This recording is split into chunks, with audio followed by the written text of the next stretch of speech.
This product is U-type's fixed joints, and the usage of it is to connect pilot rope lengths or pulling rope lengths and to pass over the puller or tensioner ball wheels.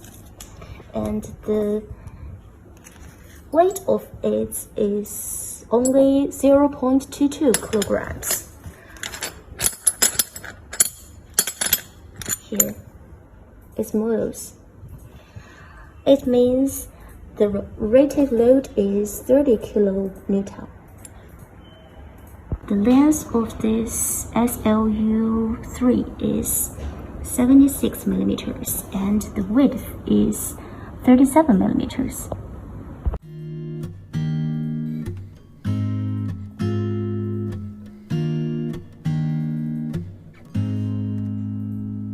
I want